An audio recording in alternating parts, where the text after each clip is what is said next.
Hello, today we're going to talk a little bit about some review of what the Guild is and how it operates with playbooks. Essentially, the Guild is what I use to do my development. Everything that I've offered in the last couple of years has been built by some form of this growing concept of playbooks and guilds. And so this is what we're going to do a little bit of a deep dive on. So essentially, Guild is a codified version of a defined set of structures that I'm calling playbooks. Every playbook has an individual set of responsibilities with a multiple set of responsibilities and roles and guidelines. You put them together and you have them talk to one another, and that's what I'm calling a guild. So let's dive a little bit down into what the guild actually is. So the guild basically has a set of subtypes, and these subtypes are roles, processes, and standards. So roles are what hats should you wear. Standards are what sits inside your company, how you deal with certain coding standards or promotions or error handling, that type of thing. And processes are how you get from one place to another, and it's very document oriented. And so let's start drilling down into what some of these processes are. So let's open up the roles. The roles are classic roles that sort of everybody has. I tend to be a very agile person for the last 20 years, so I design it off of Scrum standards, and I have a Scrum Master role. I have a couple of different types of architects. I have a couple of different types of coders. I have a testing role. I have roles that do promotions and nothing but promotions. One of my more important roles is a scouter role that sort of looks at the data, figures out what the heck's going on, what's matching the requirements, what's not matching the requirements, why are things not working. A scouting role is one of the more important roles here. It's what sort of takes the generic requirements and turns it into something that's a little more concrete. I also have this tinker mode. Tinker mode is, so a scouter can't change code, but it can go look at everything. Coders don't change design patterns, but only do exactly what they're told. Tinker is kind of a little bit in the middle. It can try other things. It can build things off to the side. It can try a different way in with a different API link, or it can try different filters on it, because if it doesn't understand it, it can try certain things. It's a pretty important role to get things done. And I have also a POC. It's one of my new roles that I've added. So I have a POC role that it's a pretty fast way to build something that's even bigger. And an interesting role I just added recently is the critique.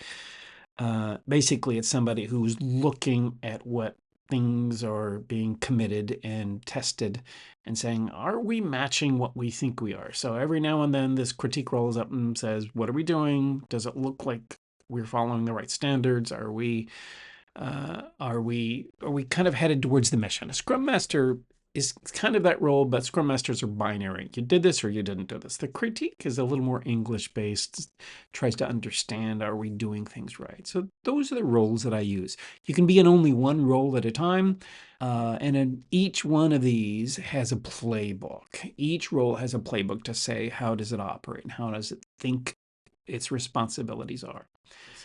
So processes, as I said, I tend to like agile, so and because this operates sometimes with not the best requirements because they're coming from me, we operate in a Kanban way. So like it's free to change what it thinks the end product is. As it's moving through, it can add or subtract scope.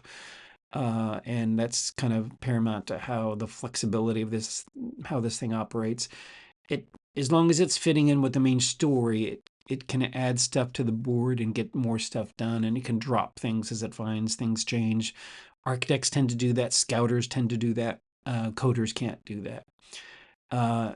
That's a great big document that is a playbook, a set of documents. I have another set of documents that talk about do branching, how I want to capture issues in the branching strategy, how I version all my code, how it gets promoted, and how my environments work together.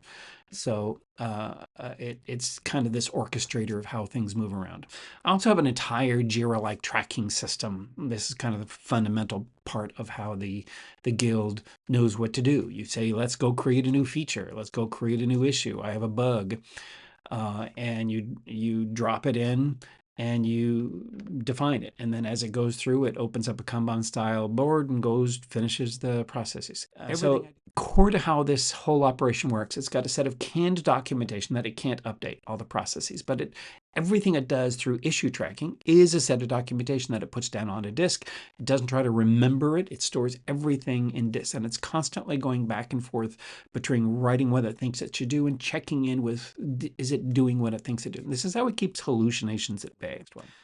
So with that are team handoffs, and all the team handoffs always, first thing they do is they open up the documentation and read what it's supposed to do, not from memory, but from what is in the documentation. So it does a lot of this rereading, rethinking. So as in any AI client, so you can stop this in the middle of the process, reboot the machine, go away, come back in a week, restart it, and it'll start where it left off. I have a lot of processes around success and failure conditions, on how it captures what failures. And a new feature I just added in is a self-error correction.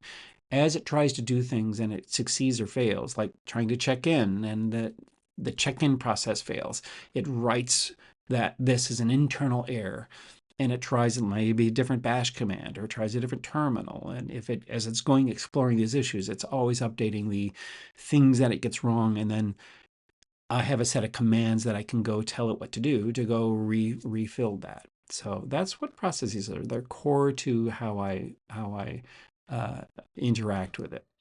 And lastly, there's of course our standards, and this is each company you're going to be that this operates on will have to be its own set of standards. I use React a lot, Next a ton, and Node. This is where the error correction comes in. I have a standard on how it deals with its own internal errors, how it checks in and says, oh, this was a problem, and it periodically goes and refreshes and rethinks what its errors are. So there's a lot of these standards that are role standards and processes. And there's one more that I didn't document. How do I interact with this code set? I have a set of commands that I mostly interact with. So I don't do any of the coding. I don't actually write any of the features. I give it general standards, and it goes out and fills out a lot of that. So there's another thing underneath the playbooks that I call commands. And so I can do commands like an SNR. An SNR is a command that I give it. It says, okay, summarize where you are. Tell me what your next steps are, and then request a role for what you think is next. So if I say SNR is a command, it'll summarize where it is, summarize what its next steps are based on the documentation, and then say, I think I need to be in architect mode to complete this step. And then what I do is I have another command that I approve its request. So if I say SNR, it requests a new role. I approve or disapprove that role. If it's a builder mode, it might request a check-in, and I approve or disapprove that. If it's a non-POC based thing, POC-based things that commit all at once. I have a list features. I have add new feature commands. But basically, that's how I operate. I say open a new feature. I describe the feature. I say let's start the process. Ask it what it needs to do. It goes and builds it, and then it writes the documentation, and I push it through, or I let it walk through its development cycle as it gets to a complete end. It's kind of a hands-off coding of using AI soup to nuts, and it's how I end up building a fair amount. So I'm going to show you an example of a screen that I use. If I'm in a view of coding something, here's the big line on the very. This is where the Claude, I'm using in this case Claude. I can use other AIs. I just happen to really like how Claude 3.7 works. On the far left is the stream of consciousness of how it's working, how it's thinking through. All the playbooks that I use are what's guiding that left stream, and that's what all it does. this thing in the center, this is VS Code. This is how I'm interacting with it. If I need to see what it's doing, I'm looking at how it's updating VS Code and changing code. These bottom things are how I can tell whether things are in the back end working as it's changing code. I can see whether there's errors in the background. So this is how I check. This is a screen that I use back and forth. I'll go back and forth between operating on the VS Code so I can see what's happening in VS Code. This is the application that I'm actually building, my user management screen. So you can see what the application does. I can go zoom in and look at what's happening at Claude. And here's where it's a single line, tells me what it's doing. So I'd like to thank you for listening to the video and getting to the end. I'm very excited about how the Guild operates. It allows me to do several features a day and not have to code. It's a pretty powerful endeavor. The world is changing a lot when it comes to coding. So if you'd like to contact me, my information's in the card at the end. Thank you very much.